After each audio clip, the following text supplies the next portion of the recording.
बच्चों, आज हम एक बहुत इंटरेस्टिंग टॉपिक डिस्कस करेंगे। That is very small but interesting. Toppling. Toppling का मतलब होता है बेसिकली लुढ़कना। हिंदी में हम कहते हैं लुढ़कना, इसे टॉपलिंग कहते हैं। तो देखिए, टॉपलिंग को डिस्कस करने से पहले मैं एक छोटी सी चीज डिस्कस करूंगा, नॉर्मल रिएक्शन। आप देखिए क्या है। जैसे मान लो ये आपका एक ब्लॉक है, इस ब्लॉक पर और बस कुछ भी नहीं है, ब्लॉक ही है खाली और सीधा है। इस पर mg फोर्स नीचे लग रहा है और नॉर्मल रिएक्शन ऊपर लग रहा है। ऐसा होता है हमेशा, सेंटर पर ही लगता है नॉर्मल रिएक्शन, राइट। अब अगर इस ब्लॉक पर मैं एक छोटा सा मास इधर की तरफ रख दूं, हल्का सा, तो अगर ये कैपिटल M है और वो स्मॉल m है, अब पता है आपका क्या है, ये जो नॉर्मल रिएक्शन यहां लग रहा था वो थोड़ा सा इधर खिसक जाएगा। मतलब नॉर्मल रोटेशन की, नॉर्मल फोर्स की पोजीशन चेंज हो। जो नॉर्मल फोर्स पहले सेंटर पर लग रहा था, अब नॉर्मल फोर्स इधर शिफ्ट हो गया है। तो पता है क्या सीन बनेगा कि अगर मैं इसको x कह दूं, अगर मैं इसको x कह दूं, x, तो इसको मैं कह दूंगा, अगर मान लो इसकी पूरी चौड़ाई को मैं b मान लेता हूं, इसकी पूरी चौड़ाई को मैं b मान लेता हूं, ब्लॉक की चौड़ाई को। ये x है तो नेचुरल है कि this distance will be what, d/2 - x। अब आपको पता है नॉर्मल रिएक्शन की पोजीशन क्या आएगी? नॉर्मल रिएक्शन की पोजीशन आएगी mg × x, it is equal to small mg × b/2 - x। ये आपकी पोजीशन है। अब इसमें पता है क्या किया है हमने? mg का टॉर्क निकाला इधर और स्मॉल mg का टॉर्क निकाला उधर, b/2 - x पर। यहां पर हमने इस पॉइंट के अबाउट टॉर्क निकाला है। तो इसका मतलब ये हुआ कि आपकी नॉर्मल रिएक्शन चेंज हो गई। आप इससे पोजीशन निकाल सकते हो कि आपका x क्या आएगा, वो आप कैलकुलेट कर सकते हैं। That is not my work. तो आपने इसको कर लिया। अब मैं यहां से कुछ और कह रहा हूं, इसका मतलब है कि नॉर्मल रिएक्शन शिफ्ट हुई है। अब मैं यहां पर कुछ अलग तरह की बात कर रहा हूं, देखना क्या हो रहा है। अगर ये ब्लॉक यहां ऐसे रखा गया है, ब्लॉक की हाइट हम मान लेते हैं h है, तो ब्लॉक की हाइट क्या है? h है। और ब्लॉक की चौड़ाई मान लीजिए b है, ब्लॉक की चौड़ाई b है। अब हमने इसके सेंटर को चेक किया तो सेंटर पर mg एक्ट करेगा बिल्कुल, और सेंटर पर ही इसका नॉर्मल भी एक्ट करेगा। अब हमने क्या किया, यहां पर एक हॉरिजॉन्टल फोर्स अप्लाई करना शुरू किया। तो सबसे पहले जब हॉरिजॉन्टल फोर्स बहुत कम था तो नॉर्मल रिएक्शन आपका थोड़ा इधर शिफ्ट हो गया था। फिर हमने एक बार f और बढ़ाया तो नॉर्मल रिएक्शन और दूर शिफ्ट हो गया। फिर हमने f और बढ़ाया तो नॉर्मल रिएक्शन यहां आ गया। ये एक लिमिट आ गई नॉर्मल रिएक्शन की। आपको मैं बताऊं कि नॉर्मल रिएक्शन जब इसके बिल्कुल एंड पर आ जाएगा तो अब ये क्रिटिकल कंडीशन है। इसके बाद में अगर आपने फोर्स थोड़ा सा भी बढ़ा दिया, जरा सा भी और बढ़ा दिया, तो अब ये बॉडी टॉपल डाउन हो जाएगी, घूम जाएगी ऐसे। तो अब देखिए आप, critical position of toppling, critical condition of toppling.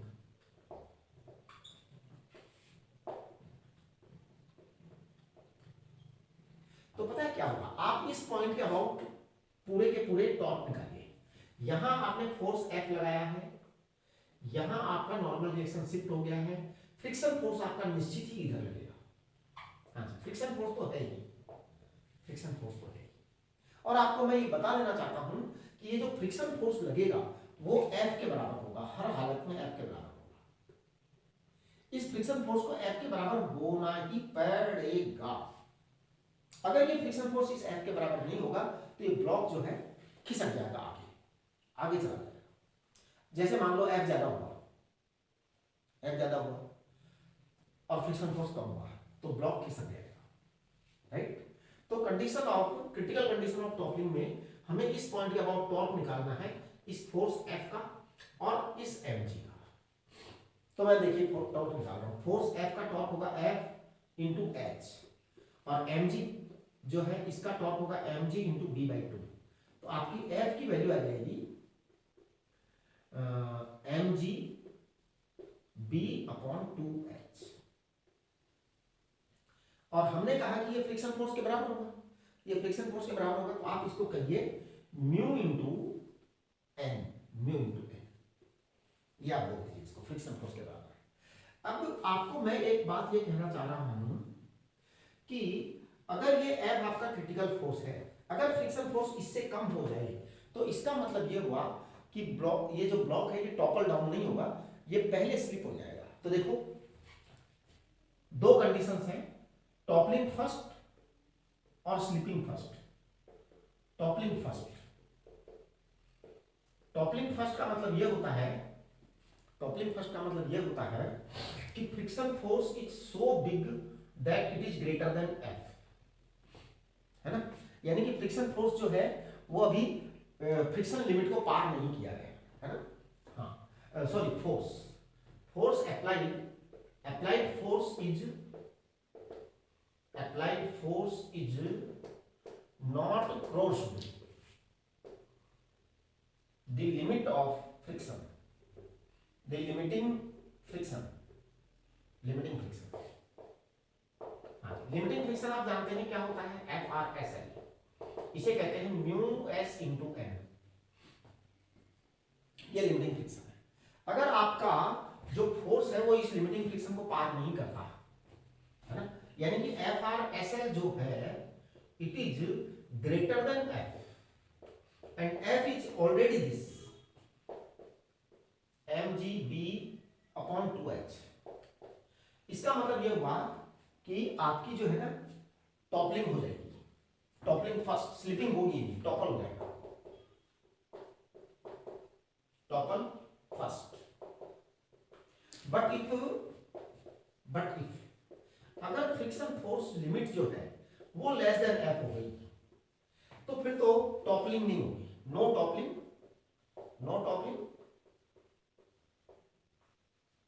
But slip will start, first it will slip, सबसे पहले स्लिप स्टार्ट होगा।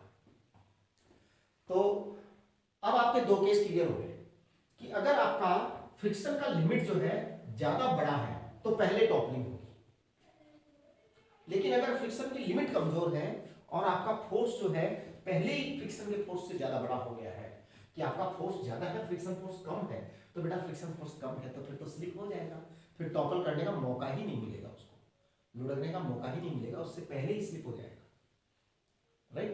लुढ़कने का मौका तो तभी मिलेगा जब फ्रिक्शन फोर्स ज्यादा होगा, अदरवाइज नहीं होगा। तो ये टॉपलिंग का आपका एक केस है, इसके बाद हम आगे की बात करते हैं। हाँ जी, अब देखिए टॉपलिंग फ्रॉम इंक्लाइन प्लेन। जैसे मान लीजिए ये आपके पास में एक प्लैंक है और ये प्लैंक हॉरिजॉन्टल रखा हुआ है, अब इसके ऊपर आपने एक ब्लॉक रख दिया। ध्यान दीजिए, मान लो इस ब्लॉक की हाइट h है और इसकी जो चौड़ाई है वो b है, राइट। तो फिलहाल तो इसका सेंटर यहां है, तो इसका वेट यहां है। देखिए बात बड़ी क्लियर है। अब मैं अगर इस प्लैंक को उठाना शुरू करूं, धीरे धीरे धीरे धीरे धीरे धीरे उठाना शुरू करूं, तो देखिए क्या घटना होगी। सबसे पहले ये प्लैंक यहां आएगा, मैं इसका ऐसे रफ डायग्राम बना रहा हूं, नॉट यहां आएगा प्लैंक। जब ये प्लैंक यहां आएगा तो आपका ये जो ब्लॉक है उसका हाल कैसा हो जाएगा, आपका ये जो ब्लॉक है इसका हाल ऐसा हो जाएगा, है ना। मैं रफ डायग्राम बना रहा हूं, मैं डायग्राम में एक्सपर्ट नहीं हूं बनाने में। ये अब आपका जो फोर्स है ना, वेट है ना, वो यहां आएगा। देखिए अब आपका वेट इस तरह से हो जाएगा, राइट। फिर थोड़ा मैं और अगर इसको ऊपर चढ़ा दूं ऐसे, तो अब ये ब्लॉक शायद ऐसा हो जाएगा कुछ, थोड़ा देखना आप लोग। अब आपका जो ये है ना, ये वेट ये आपका यहां आ जाएगा, it is the critical limit of toppling. ये जब होगा ना तब वो एकदम लिमिट पर आ जाएगा। तो मैं इस डायग्राम को दोबारा बना रहा हूं, आप जरा ध्यान से देखना, बहुत ही इंपॉर्टेंट बात है ये, कि ये जब आपका ग्राउंड पे था जब तो कुछ नहीं था, फिर जैसे ये ग्राउंड से ऐसे हो गया। अब अगर ये आपका ब्लॉक इस तरह से है, ध्यान देना, क्योंकि जब आपने उसको ऊपर उठाया तो ब्लॉक का हाल ऐसा हो जाएगा, ब्लॉक का हाल ऐसा हो जाएगा। अब ये शायद जो मैंने डायग्राम बनाया है ना, ये ज्यादा ही खतरनाक बना दिया है ना। मुझे लग रहा है कि अगर मैं इसका mg बनाऊंगा तो ये mg ऐसा आएगा, ऐसा आएगा, ऐसा। ये तो कुछ ज्यादा ही हो गया है ना, इसका तो mg ये बाहर ही निकल गया यार, मैंने एंगल ज्यादा बना दिया है। तो अब एक काम करो, इसका एंगल कम बनाओ यार, मजा नहीं आ रहा, थोड़ा सा कम करो, ऐसे करो। अब देखना क्या होगा। अब ये आपका जो ब्लॉक है ना, इसको मैं ग्रीन कलर से बना रहा हूं, मतलब आप समझने की कोशिश करिए, यहां से स्टार्ट करिए। जब मैंने सबसे पहले इसको रखा था तो आपका सेंटर यहाँ था, फिर मैंने थोड़ा सा ऊपर उठाया तो आपका सेंटर यहाँ हो गया, फिर मैंने यहाँ किया तो ये एग्जैक्ट इमीडिएट ऐसी पोजीशन बन गई थी। मैंने यहाँ कुछ ज्यादा ही उठा दिया यार उसको, हाँ कुछ ज्यादा ही उठा दिया है ना। ज्यादा उठा देने से क्या होगा, उसकी एमजी लाइन जो है ना उसके एरिया से बाहर चली गई, निश्चित ही उड़ जाएगा, पक्का पक्का उड़ जाएगा। मैं बात करना चाहता हूँ क्रिटिकल लिमिट की। हाँ मैं लुका नहीं देना चाहता, हाँ ब्लॉक के साथ मैं इतना अत्याचार नहीं करना चाह रहा हूँ, मैं नहीं चाहता कि ब्लॉक लुढ़क जाए, है ना। तो देखिए अब ये सीन ऐसा हो रहा है कुछ कुछ, अब ये सीन ऐसा हो रहा है कुछ कुछ, है ना ऐसे। अब देखो अब आपका ये सेंटर यहाँ है ना, अब आपका ये वेट लाइन जो है ना, लाइन ऑफ वेट वो ये है, ये it is the critical limit for toppling. इस लिमिट पर क्रिटिकल टॉपलिंग होगी, मतलब क्रिटिकल होगी एकदम। अगर थोड़ा सा भी आपने ज्यादा कर दिया तो टॉपलिंग हो जाएगी, टॉपलिंग हो जाएगी। देखिए कंडीशन ऑफ टॉपलिंग क्या है, तो condition of toppling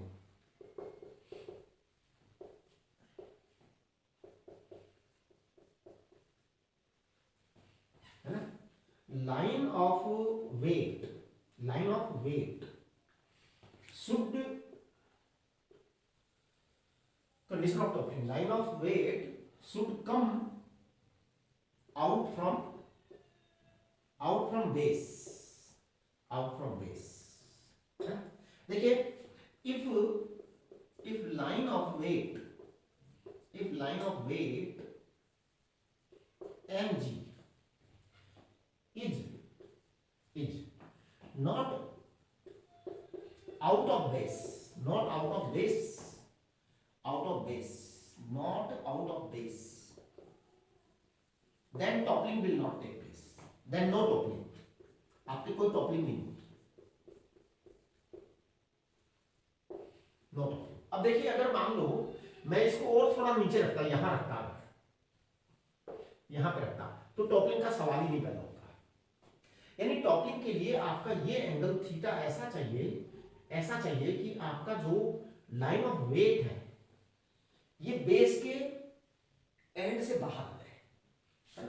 base line इसको कहते हैं, ये बेस लाइन है, यहां पर बेस लाइन ये है और यहां पर बेस लाइन आपकी ये थी, इस बेस लाइन को पार कर जाए तब आपकी टॉपलिंग होगी, बस it is the condition of toppling. अब देखिए इस समय में जब ये बेस लाइन इस तरह से है तो मैं इस वाले बेस लाइन का डायग्राम यहां बना देता हूं, है ना, और मैं यहीं से कैलकुलेशन करूंगा, ये आपको समझाने के लिए बहुत जरूरी था। ये देखिए अब आपका ये ब्लॉक है, आप थोड़ा देखने की कोशिश करें, ये आपका सेंटर है ना। मैंने जानबूझ करके इसको ऐसा बनाया है कि ये बेस लाइन जो है ना वो अब देखना डायरेक्ट यहां पर आएगी। दो आपको पता है कि मैं बहुत अच्छा डायग्राम नहीं बनाता हूँ, ये ऐसा आएगा। अब ये आपका b/2 है, ये क्या है आपका b/2 है, हाँ जी।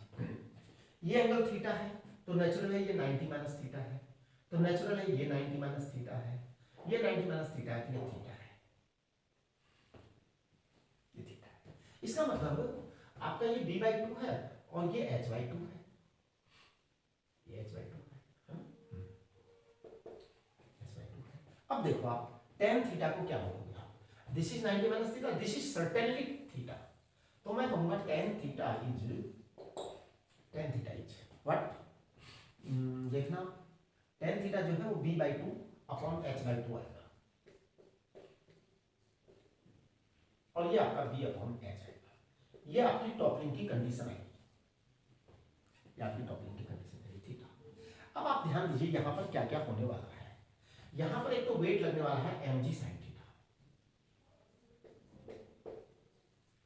mg sin थीटा लगने वाला है पक्का, ओके। आपका फ्रिक्शन फोर्स लगेगा इधर, फ्रिक्शन फोर्स लगेगा इधर। अब मैं आपसे कहना चाह रहा हूं कि अगर फ्रिक्शन फोर्स ग्रेटर है, अगर फ्रिक्शन फोर्स ग्रेटर है mg sin थीटा से, अगर फ्रिक्शन फोर्स ग्रेटर है एम जी साइन थीटा से, इसका मतलब है कि ज्यादा इसके रुकने की संभावना है, then toppling is possible, then toppling is possible, toppling होगा, टॉपलिंग होगा। टॉपलिंग होने की कंडीशन ये है कि स्लिप नहीं होना चाहिए, टॉपलिंग होने की कंडीशन ये है कि स्लिप नहीं होना चाहिए। आपके माइंड में ये चीज रहनी चाहिए कि टॉपलिंग होना है, इसका मतलब स्लिप नहीं होना है। अगर फ्रिक्शन फोर्स जो है mg sin थीटा से ज्यादा है तो टॉपलिंग पॉसिबल है। अच्छा, अगर फ्रिक्शन फोर्स आपका mg sin थीटा से कम हो गया तो आप पक्का मान चलिए कि टॉपलिंग होगा ही, नो टॉपलिंग, नो टॉपलिंग, फिर स्लीपिंग होगा, no toppling, sleeping will take place, sleeping will take place, है ना, स्लीपिंग विल टेक प्लेस, तो फिर स्लीपिंग आएगी साहब,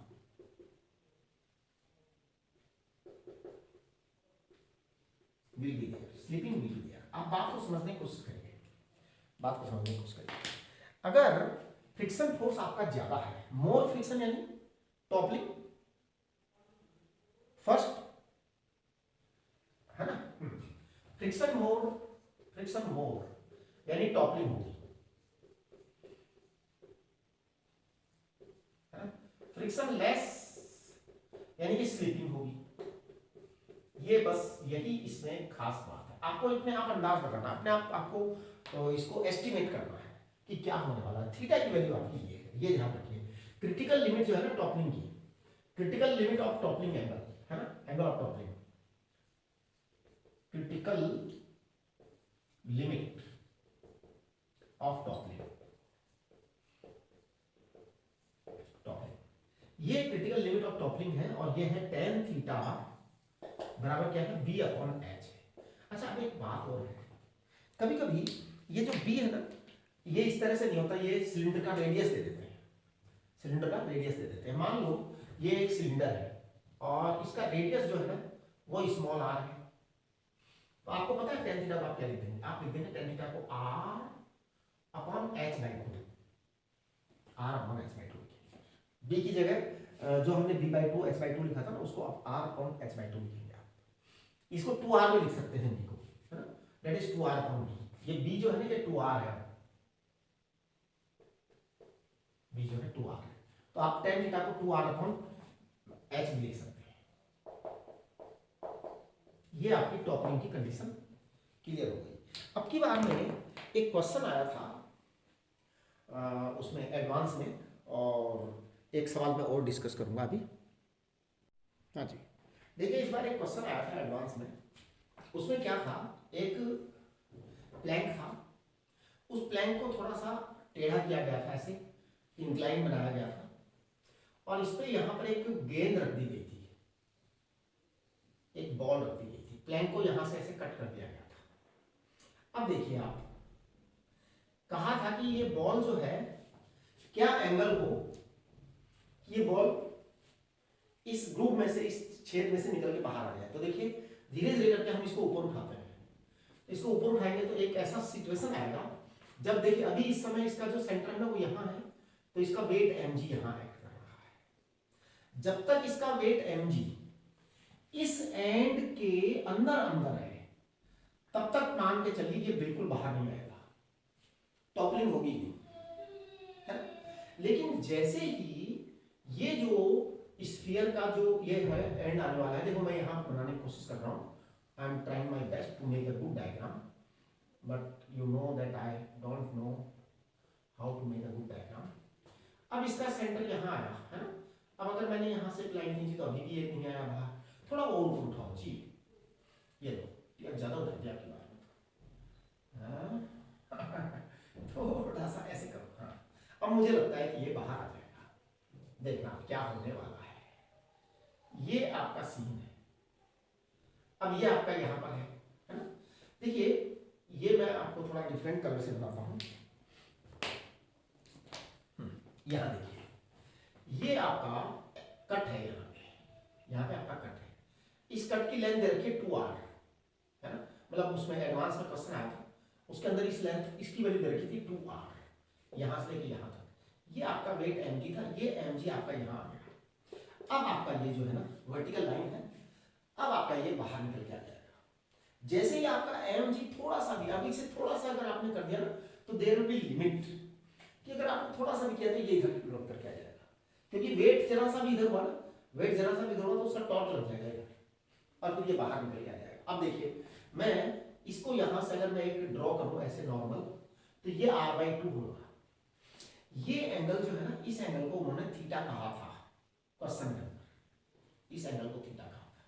जब इस एंगल को थीटा कहा था तो नेचुरल है कि ये एंगल 90 माइनस थीटा होगा, तो नेचुरल है कि ये एंगल थीटा होगा, है ना।